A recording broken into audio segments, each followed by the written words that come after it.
Assalamualaikum warahmatullahi wabarakatuh. Waalaikumsalam warahmatullahi wabarakatuh.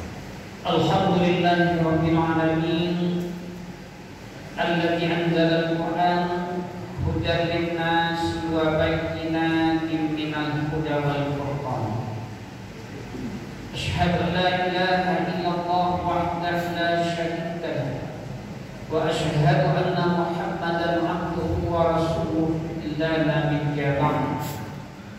Allahumma shalli wa sallim ala sayyidina Muhammad wa ala ali Muhammad. Faqala Allah ta'ala wa karim. A'udzu billahi minasy syaithanir rajim. Bismillahir rahmanir rahim.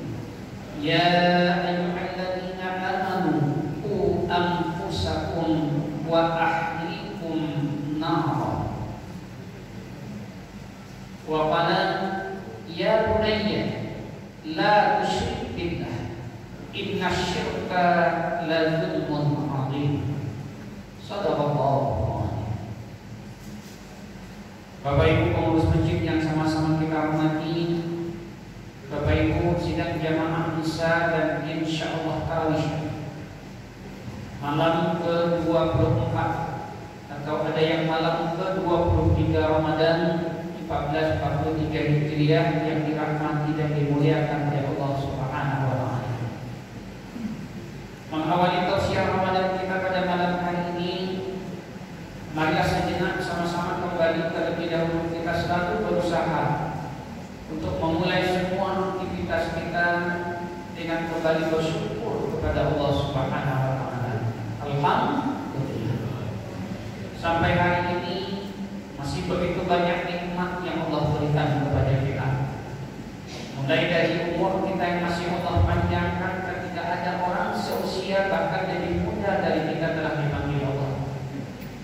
Fisik kita yang masih disehatkan, hati kita masih Allah tanam hidayah iman dan Islam, rezeki yang masih cukup untuk sahur dan berbuka sehingga masih nyaman kita berpuasa, serta kita masih dipilih oleh Allah menjadi sebagian kecil hamba Allah yang selalu bisa hadir di rumah Allah di 5 waktu salat berjamaah. Ini adalah sebuah keutamaan khusus, sebuah kemuliaan khusus bagi seorang muslim yang masih Allah pilih untuk menjadi tamu Allah 5 waktu salat hadir di rumah Allah Subhanahu wa taala. Maka mari kita berdoa sebagaimana Rasulullah SAW berdoa, ya muqallibal qulub tsabbit qalbina ala dinika wa ala ta'atika. Ya Allah yang membolak-balikkan hati, kokohkan hati kami pada agamamu dan pada ketaatan kepadamu. Hari ini kita merasa nikmat memenuhi panggilan Allah, ada di rumah-rumah Allah di 5 waktu salat. Kita berharap sampai akhir hayat kita, kecintaan kita ke rumah Allah, keinginan kita untuk ada selalu di rumah Allah dijaga dan dimudahkan oleh Allah Subhanahu wa taala.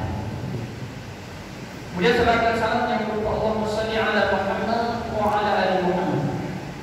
Sama-sama kembali kita doakan kepada Allah buat junjungan kita, tauladan kita, Nabi besar Muhammad sallallahu alaihi wasallam. Allahumma shalli ala Muhammad wa ala ali Muhammad. Bapak Ibu, malam hari ini judul tausiah kita sebagaimana ditulis oleh panitia adalah solusi mengatasi kenakalan remaja. Solusi mengatasi kenakalan remaja.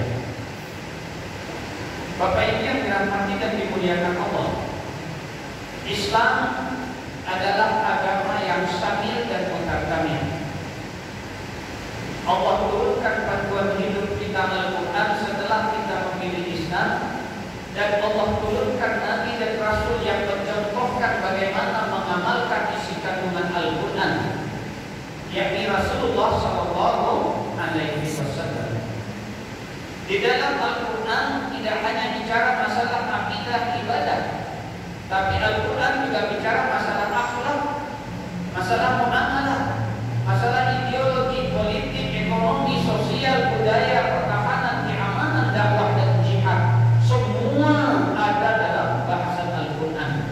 Karena Al-Quran itu way of life, panduan hidup Muslim sempurna dan lengkap agar hidup kita benar-benar baik dunia dan baik akhirat. Tidak terkecuali ketika bicara keturunan, kemudian bicara bagaimana menyambung kelangsungan tugas-tugas dakwah dari generasi ke generasi. Allah juga memberikan panduannya dalam Al-Quran bagaimana menciptakan generasi-generasi terbaik, generasi yang soleh, yang menyejukkan mata, yang mampu jadi imam untuk orang-orang yang bertakwa. Itu doa kita. Lain doa Nabi Ibrahim, Rabbi habli minas shalihin, ditambah dengan doa yang lain, Rabbana hab lana min azwajina wa dzurriyyatina qurrata a'yun waj'alna lil muttaqina imama.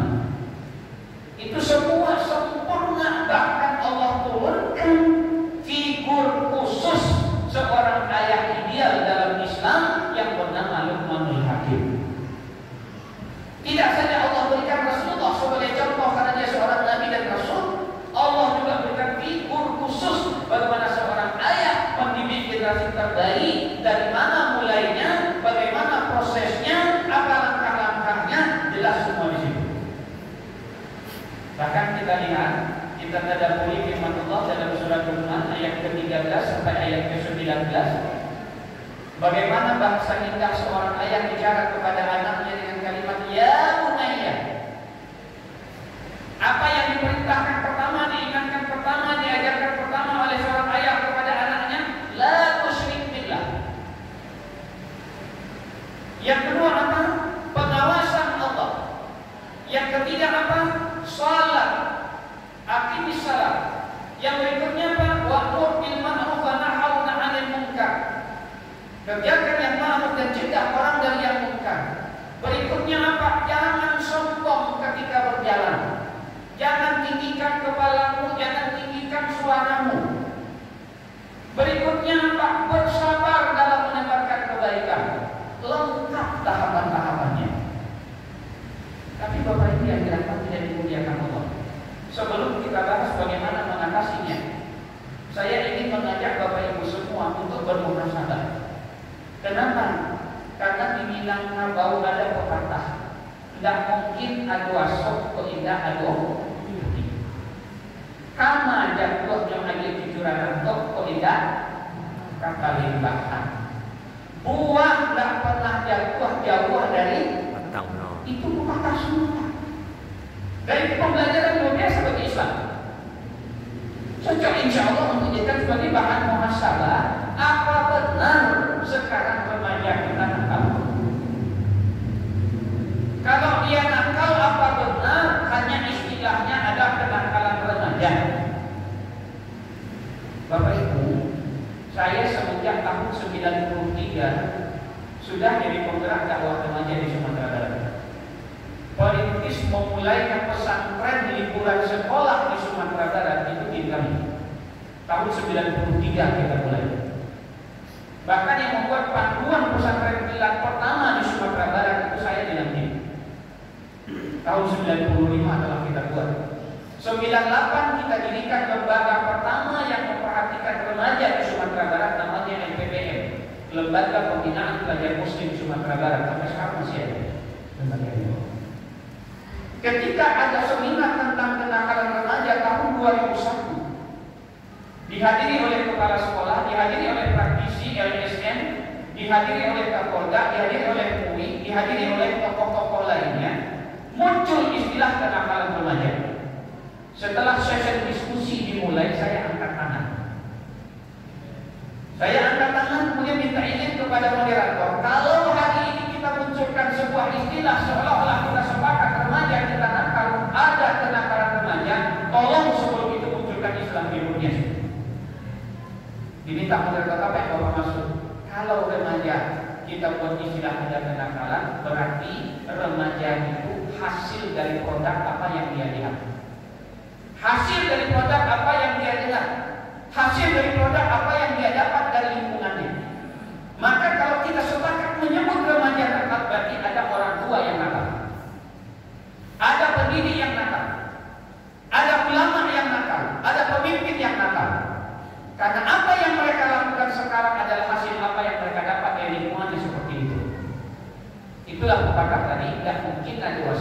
tidak hati.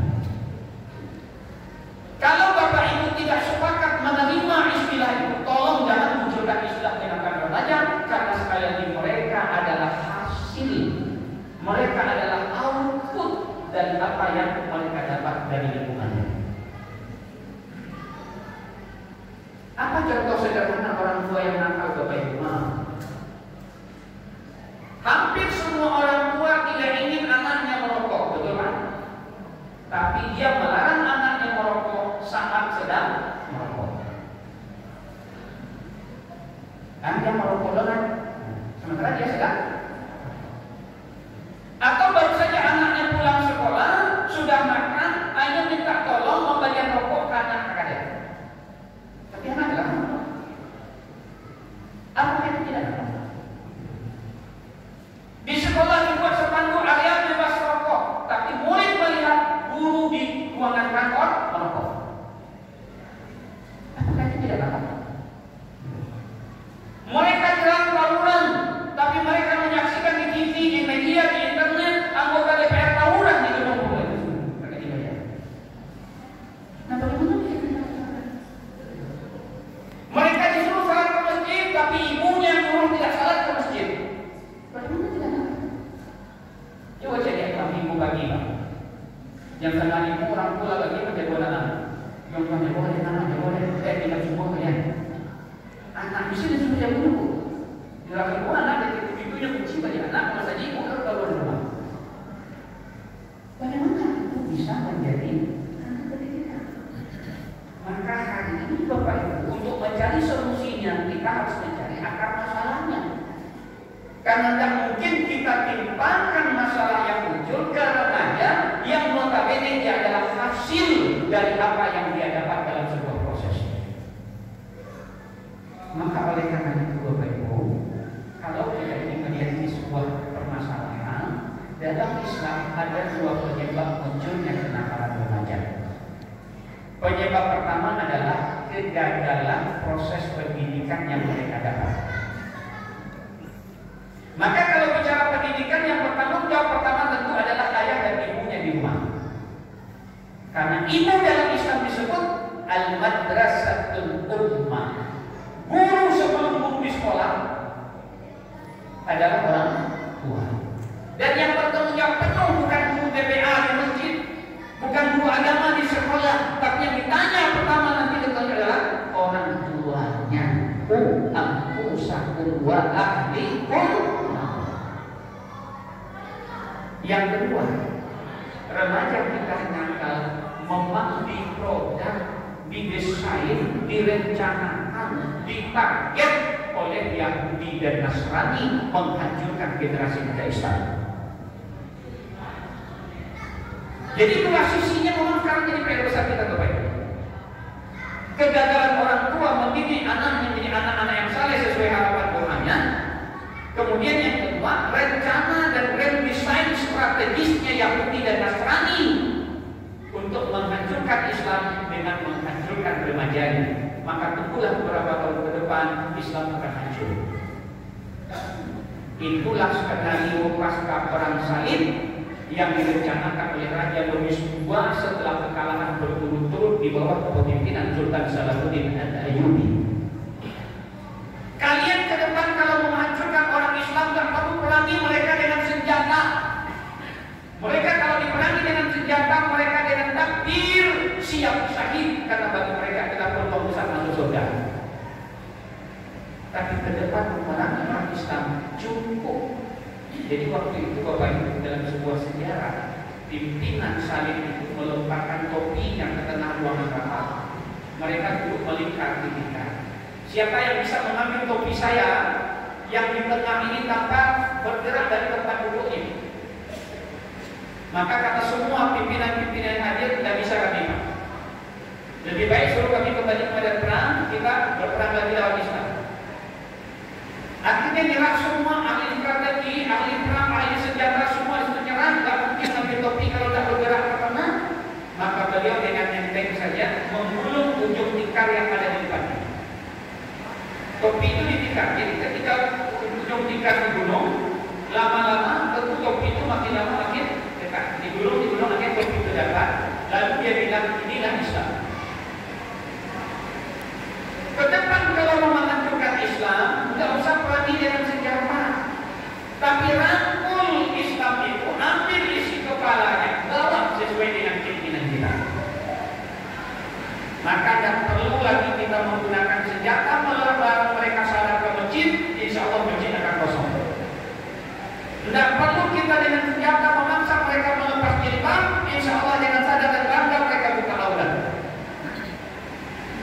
Apa programnya Bapak Ibu? 3. Pertama, jauhkan generasi muda Islam dari Al-Quran.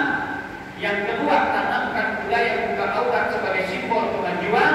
Yang keempat, tanamkan budaya hidup bebas sebagai simbol emansipasi dan hak asasi. Inilah sekarang yang terjadi di negeri kita.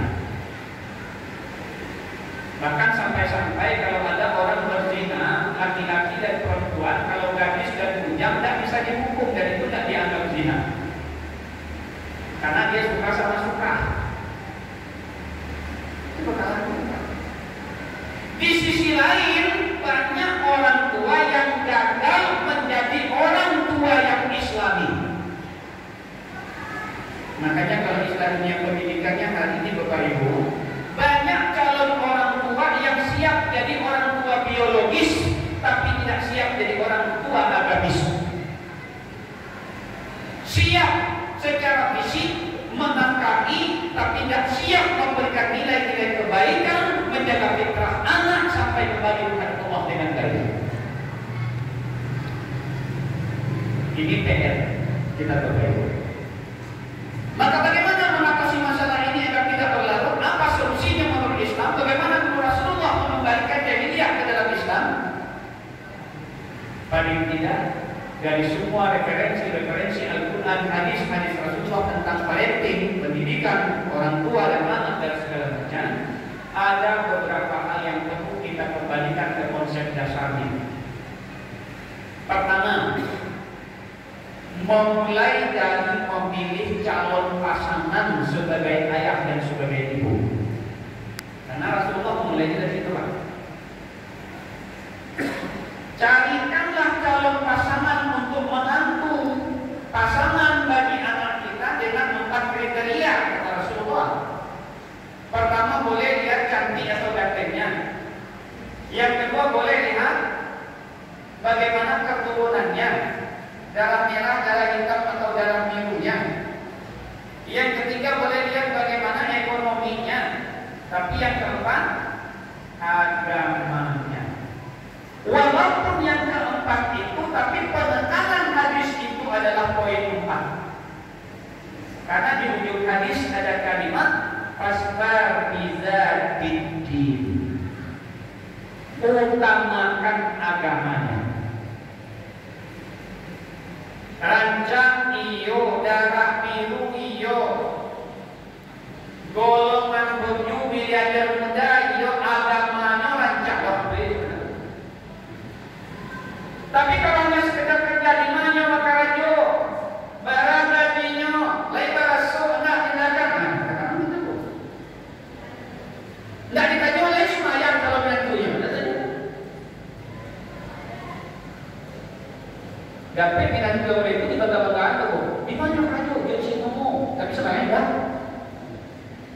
Sementara maaf, kalau ada ibu-ibu nanti menantu yang lagi ke mas haji, lalu bakal rajo kata oleh rajonya panjang lagi. Menantu panjang lagi tadi makan harus ibu nanti dia astagfirullah. Ini kesalahan berpikir. Ya. Karena bab resmi Allah sudah ngatur tinggal berusaha. Tapi kalau bab agama ini faktor. Kenapa Bapak Ibu? Karena dari situ nanti hasil berikutnya akan diproses. Kalaulah jalan pipinya 5 kph, tahu 5 kph? Jeruk nipis, lain kalau buah jeruk manis, Pak. Kalau kita ingin buahnya jeruk manis, tentu bibit yang dicari adalah bibit jeruk manis. Kalau ingin yang lain anak yang soleh-solehah, bisa jadi imam bagi orang bertakwa, tentu bibit yang dari bibit yang soleh dan solehah yang sudah jadi imam bagi orang bertakwa. Jangan dibanding. Ini PR pertama. Tapi jangan makan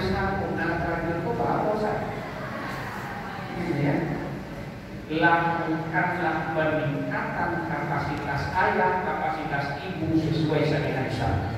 Maka salah satu yang tidak boleh berhenti kita orang tua adalah belajar menjadi orang tua. Seorang suami belajar menjadi suami, mendampingi istri dengan cinta 100% tanpa pernah lowbat sampai akhirat. Itu perlu belajar terus-menerus.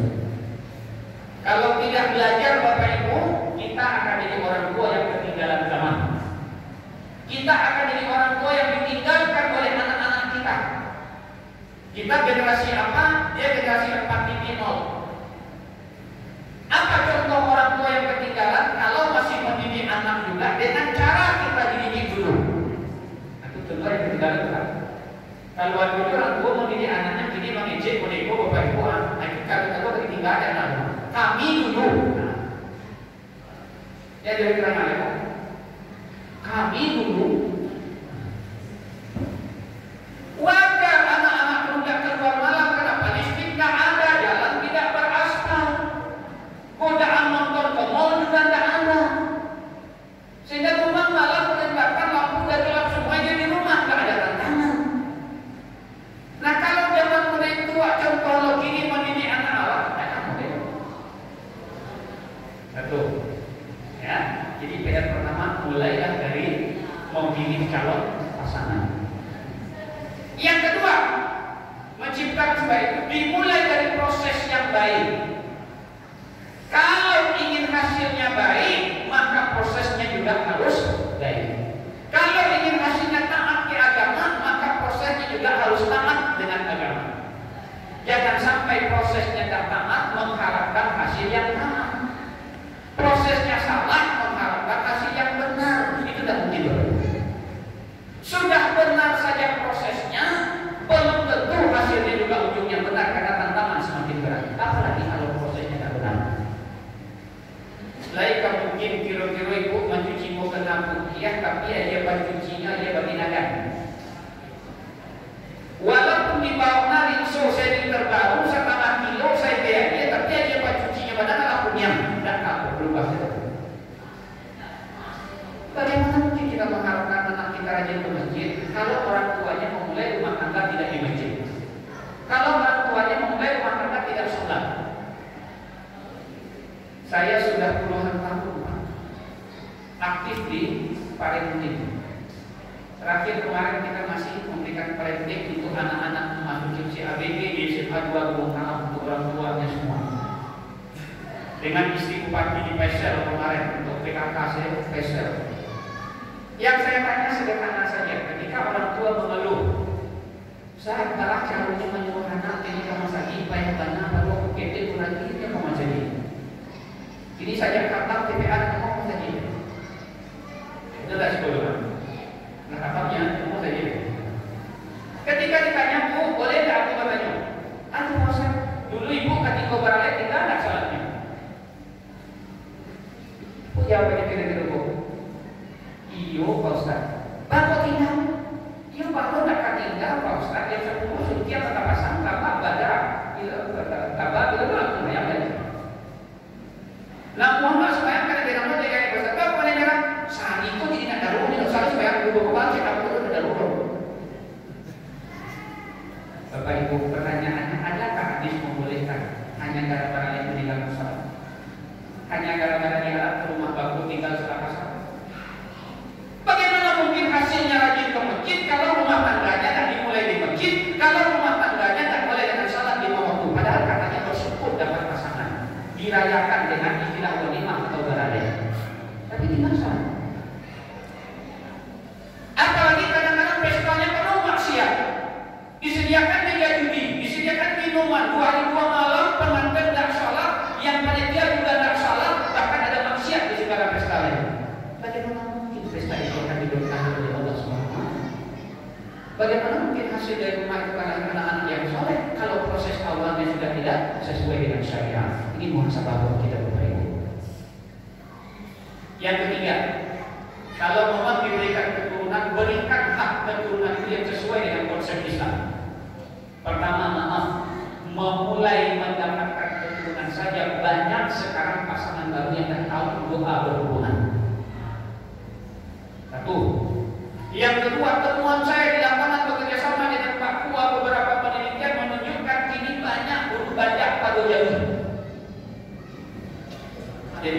sudah salah besar. Di mana namanya Pak Ustaz? Waktu tunangan. Tunangan belum menghalalkan membawa seorang pasangan kita karena belum ijab kabul. Nah, ibu baru tunangan, ibu rayu, ibu cara bantu ya punya, bawa anak jalan-jalan ke luar dia terbaik. Tanya ibu, bawa ibu, kan mau calon baru dijadikan baik. Padahal kecil Nabi layak dua ta'aruku bi'imra'atin illa wa ma'ahan mahram. Jangan berjalan berdua laki-laki dan perempuan yang bukan mahram telah balik kecuali yang ketiga bawa mahram. Akhirnya apa? Banyak bayi yang lahir prematur. 7 bulan baru paralepa lahir nanti. Bako capek nak prematur Pak Ustaz. Para balik yang 3 kilo. Mana prematur 3 kilo? Nah itu yang kasus dulu banyak terjadi. Ini hasilnya sekarang itu. Jadi perlu kita muhasabah proses.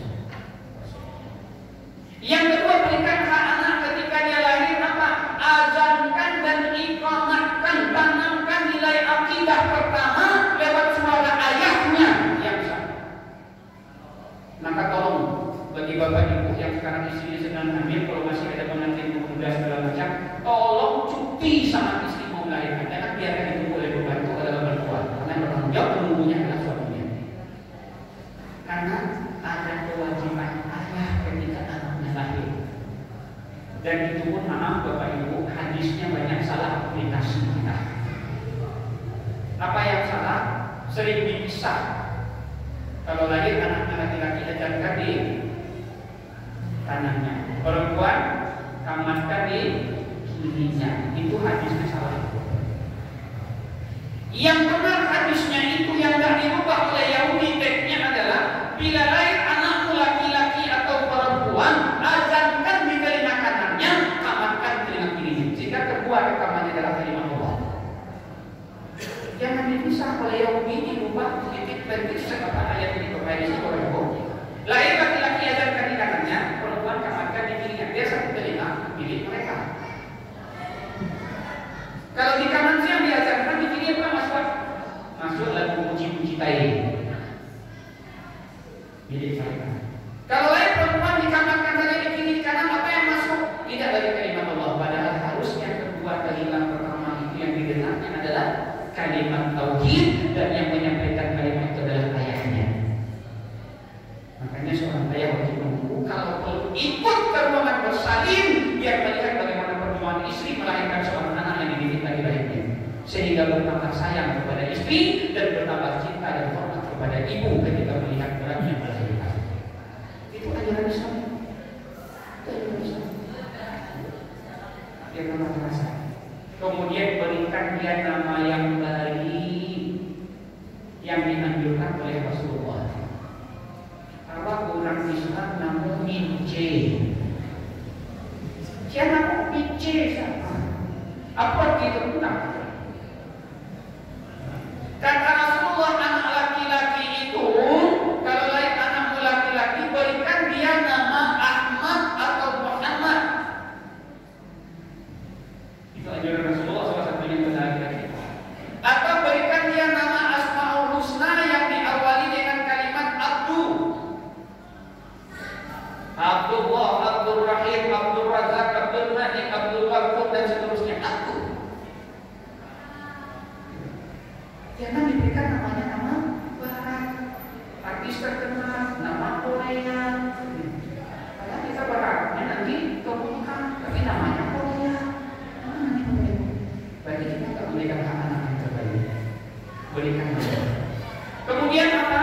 Berikan dia makanan yang halal, baik dan berkah. Ini PR orang tua. Kalau mau melahirkan generasi yang tidak lagi nakal, tidak lagi bermasalah, berikan dia makanan yang halal, baik dan berkah. Halal ini Bapak Ibu ada dua jenis, ada zatnya, ada sifatnya.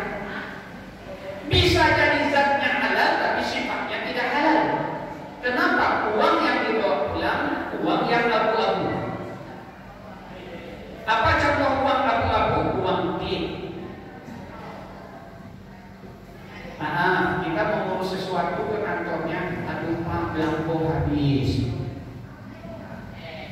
Kok terasa anak baik kuliah atau jadi tahu lalu mereka KTP diurus habis lampu Pak. Tapi begitu di sasaran keluar titik merah dua lagi. Kalau nggak pakai kalau bisa jadi Pak. Ditanya normal, tanya dong. Di sasaran setelah keluar itu tidak boleh. Tidak boleh. Rasulullah SAW pernah didatangi sahabat pemungut zakat. Kemudian setelah dia pulang memberikan zakat dia, Rasulullah ini zakat yang kami pungut. Lalu dikeluarkan dia, Rasulullah ini hadiah yang diberikan kepada kami. Kata Rasulullah, masukkan ke kas negara atau kembalikan. Kan hadiah Rasul. Hadiah kata Rasul. Saya mau bertanya, kalau seandainya kalian tak bertugas jadi pemungut zakat, kira-kira dikasihnya kan? Ya enggak ya Rasul. Berarti itu berhubungan dengan tugas kalian karena kalian telah digaji untuk kembalikan. Rasulullah SAW pernah marah kepada seorang anak dalam masjid dan menyebutnya anak haram. Ternyata setelah itu dipelajari oleh ayahnya sampai mau bertengkar dengan ibunya. Yang jadi masalah ternyata apa Bapak Ibu? Hanya ayahnya dulu pernah mengambil sebuah delima hanyut, tidak minta izin ke pemiliknya. Hanya delima hanyut, tidak minta izin ke pemiliknya, membuat anaknya susah tenang dalam masjid. Ini suara saudara. Yang lebih dari itu berapa banyak? Insya Allah. Halal zatnya, halal sifatnya harus kita perhatikan. Karena sesuatu masuk makanan yang haram ke dalam anak perut cucu Adam, perut anak cucu Adam kata Rasulullah. Selama suapan itu dalam perutnya, kalau dia meninggal jahanam terbuka pintunya. Dan kalau makan itu jadi darah, kemudian jadi daging, maka dia jadi darah dan daging, tempat syaitan ada dalam tubuhnya. Itu makanya dia hilang rasa malu, keras kepala, susah diajak pada kebenaran ketika tumbuh dari darah dan daging yang haram. Berikan dia makanan yang halal, baik dan berkah. Yang kelima kewajiban orang tua adalah agar lain berikan dia pendidikan agama lebih utama daripada pendidikan umum. Maka urutan pendidikan yang diajarkan Allah dalam Al-Quran lewat Luqman, yang pertama sekali PR orang tua tanamkan keimanan. La tusyrik billah, ajarkan mereka tak syirik kepada Allah, benarkan akidahnya. Yang kedua, tanamkan pengawasan Allah. Ingatlah dimanapun kamu berada, Allah selalu melihatmu. Setelah itu baru ajari dia beribadah. Aqimis shalah. Setelah itu ajari dia peduli pada lingkungan. Wa'mur bil ma'ruf wa nahy 'anil munkar. Setelah itu ajari dia akhlak dalam bergaul. Jangan menengadah ketika berjalan, jangan keraskan suara ketika bertemu orang lebih tua. Setelah itu ajari dia sabar dalam menjalankan tugas-tugas kebaikan. Fasbir ala ma asabak, maka bersabarlah kamu nak ketika apa-apa menimpamu dalam menjalankan kebaikan. Karena itu juga bagian dari ibadah. Indah pada cara Islam. Yang terakhir Bapak Ibu, PR terbesar adalah berikan anak tauladan yang baik. Pendidikan terbaik itu dimulainya dengan memberi contoh. Cara merubah seseorang terbaik dimulai dengan memulai kebaikan itu dahuluan sebelum menyampaikannya kepada orang lain. Dan itulah yang dilakukan oleh Rasulullah SAW. Sehingga sering sekali kita temukan dalam banyak hadis, Rasulullah sering ditanya oleh sahabat, ya Rasulullah, apakah yang engkau kerjakan ini boleh kami kerjakan juga? Lalu kata Rasulullah, boleh. Artinya apa? Mereka melihat contoh dari Rasulullah. Tapi hari ini yang sering tidak bertemu antara keinginan dan contoh itu Bapak Ibu. Tolong mari kita sadari betul. Saya sudah puluhan tahun di sekolah Islam. Di TK saja kadang-kadang pagi hari kita sering sedih melihat orang tua yang mengantar anak yang diantar ke TK Islam pakai jilbab, tapi ibu yang mantannya pakai rok mini. Anak yang diantar pakai jilbab tapi ibunya mangkar rambutnya tadi raya keluar. Ini fenomena. Nah sampai di rumah beko-beko ibu jual anak beko, anak jual yang di sekolah wajar minum ke tangan kanan sambil dua. Tapi di rumah ayahnya bilang itu tagaknya baru tangan tidak lalu cepet minuman tagak lu. Kedua hadis anak TK layak rabana ahadukum kaliman. Ya kata guru saya tidak boleh minum sambil berdiri. Anak lu akan dibilang terus anak titik di sekolah awal aja. Itu kan kecil pun belas mana? Mana dari pakai anak? Dari kecil harusnya seorang ibu tidak ikut gaya anak.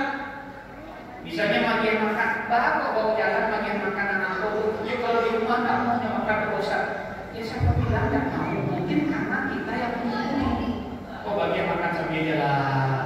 Sehingga akhirnya apa? Karena boleh kok makan sambil jalan. Harusnya makan itu duduk dan dia makan itu contoh-contoh kecil. Berikan dia contoh. Kalau kita ingin rajin dia ke masjid, ayo ibu dan ayahnya dibuat ke masjid. Kalau kita ingin rajin dia baca Quran, ayo ibu dan ayahnya dibuat Quran. Kalau kita ingin dia rajin beribadah jauh dari televisi, ayo kita komitmen tidak sama-sama nonton televisi.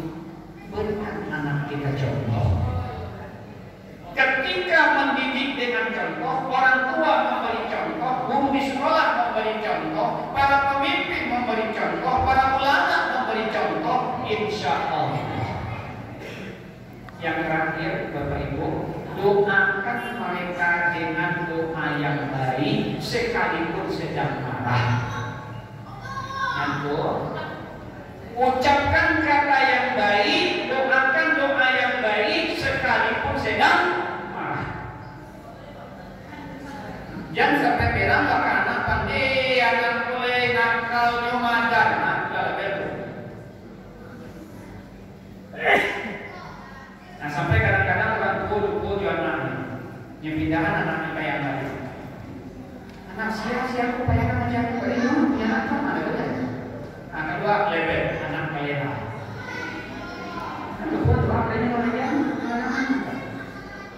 Bapak Ibu ada pelajaran berharga dari ibunya Imam Sudes, Imam Masjidil Haram. Sudes kecil, dia laki-laki tumbuh itu fisiknya sehat, cerdas, dan punya banyak adik perempuan. Nah yang namanya kakak laki-laki punya adik padusikan gak boleh. Ya, suku menggaduh adik-adiknya. Ya sebentar anak ini, sebentar anak ini. Tapi ibunya setiap marah kepada dia selalu doa yang baik walaupun sedang marah. Dan selalu dia ulang-ulang satu sumpah untuk anaknya. Kodena, kode kuwana di rumah jadi adik, koyo hebatnya di rumah tamparan hebatan supaya kongsi diharap itu jadi imam situ koyo hebat. Bilang gitu. Tapi aku kasihnya ke anak, koyo hebatnya di rumah tamparan hebat supaya adik oleh bapak itu masa diharap itu jadi imam situ koyo hebat. Apa yang terjadi Bapak Ibu? Akhirnya sudah jadi imam besar Masjidil Haram. Padahal ibunya sedang bilang jadi walaupun sedang marah, tolong tahan lisan kita ayah, lisan kita ibu, jangan ada kata-kata negatif untuk anak-anak kita.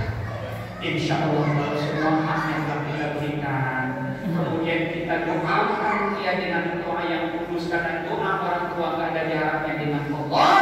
Insya Allah Allah yang akan mengendalikan hati kita, Allah juga akan mengendalikan hati anak-anak kita. Allah yang mengatur hidup kita, Allah juga mengatur hidup generasi-generasi kita. Apabila prosesnya telah baik, kemudian kita telah memberi contoh dan kita berdoa kepada Allah, insya Allah apa yang kita harapkan akan diberikan oleh Allah Subhanahu wa Ta'ala. Banyak maaf, terima kasih Bapak Ibu. Sekaligus saya mohon maaf kepada Bapak Ibu tidak ikut tarawih malam ini bersama Bapak Ibu. Karena kondisi baju saya sekarang karena saya sedang basah kuyup.